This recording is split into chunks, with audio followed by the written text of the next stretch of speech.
తెలంగాణ రాష్ట్రంలోని తెల్ల రేషన్ కార్డుదారులకు రేవంత్ రెడ్డి ప్రభుత్వం గుడ్ న్యూస్ అందించడానికి సిద్ధమైంది. రాష్ట్రంలోని దాదాపు 1.05 కోట్లకు పైగా రేషన్ కార్డుదారుల కుటుంబాలకు క్రెడిట్, డెబిట్ కార్డుల పరిమాణంలో ఉండే అత్యంత ఆధునిక, కాంపాక్ట్, స్మార్ట్ రేషన్ కార్డులను అందజేసేందుకు పౌర సరఫరాల శాఖ శరవేగంగా ఏర్పాట్లు పూర్తి చేసింది.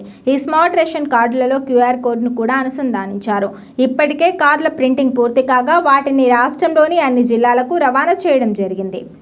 ఈ నూతన స్మార్ట్ కార్డుల పంపిణీ ముహూర్తంపై సీఎం రేవంత్ రెడ్డి నిర్ణయం తీసుకోవాల్సి ఉంది. రాజధాని హైదరాబాద్లో జరిగే ప్రత్యేక కార్యక్రమంలో ముఖ్యమంత్రి చేతుల మీదుగా ఈ పంపిణీ ప్రక్రియ అధికారికంగా ప్రారంభం కానుంది. అదే సమయంలో ఆయా జిల్లాల్లో మంత్రులు, నియోజకవర్గాల్లో ఎమ్మెల్యేలు ఈ కార్డులను లబ్ధిదారులకు అందజేస్తారు. ఈ పంపిణీ కార్యక్రమాన్ని ఆగస్టు మొదటి వారంలో కానీ లేదా ఆగస్టు 15 స్వాతంత్ర దినోత్సవం సందర్భంగా ప్రారంభించే అవకాశాలు ఉన్నట్లు అధికార వర్గాలు చెబుతున్నాయి. కాగా ఈ స్మార్ట్ కార్డులపై ముఖ్యమంత్రి రేవంత్ రెడ్డి, పౌర సరఫరాల శాఖ మంత్రి ఎన్ ఉత్తమ్ కుమార్ రెడ్డి ఫోటోలను ముద్రించారు. స్మార్ట్ కార్డుల పంపిణీకి ముందు పౌర సరఫరాల శాఖ మరొక కీలక నిర్ణయం తీసుకుంది.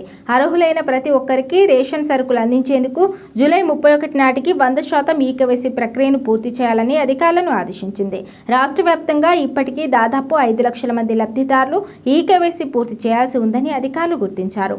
ఈకేవైసీ పూర్తి చేయని లబ్ధిదారుల ఇళ్లకు నేరుగా వెళ్లేందుకు ప్రత్యేక బృందాలను రంగంలోకి దించుతున్నారు. ప్రతి సర్కిల్ను సెక్టార్లు, సబ్ సెక్టార్లుగా విభజించి చెకింగ్ ఇన్స్పెక్టర్లకు బాధ్యతలు అప్పగించారు. స్థానిక ప్రజాప్రతినిధులు, కాలనీ వెల్ఫేర్ అసోసియేషన్లు, స్వచ్ఛంద సంస్థలు, అంగన్వాడీ, ఆశా వర్కర్ల సహకారంతో ప్రత్యేక క్యాంపులు నిర్వహిస్తున్నారు. ఈకేవైసీ ప్రక్రియ ద్వారా మరణించిన వారు లేదా శాశ్వతంగా ఇతర ప్రాంతాలకు వలస వెళ్లిన వారి వివరాలను సేకరించి వారి పేర్లను రేషన్ కార్డుల జాబితా నుంచి తొలగించేందుకు అధికారులు ప్రతిపాదనలు సిద్ధం చేస్తున్నారు. కాగా ప్రజల సౌకర్యార్థం రేషన్ షాపుల పని వేళలను కూడా పొడిగించేందుకు ఆదేశాలు ఇచ్చారు. ఇప్పటివరకు ఈకేవైసీ పూర్తి చేయని లబ్ధిదారులు వెంటనే తమ సమీపంలోని రేషన్ షాప్నకు వెళ్లి ఈ నెలాఖరులోగా బయోమెట్రిక్ ప్రక్రియను పూర్తి చేసుకోవాలని పౌర సరఫరాల శాఖ అధికారులు విజ్ఞప్తి చేస్తున్నారు.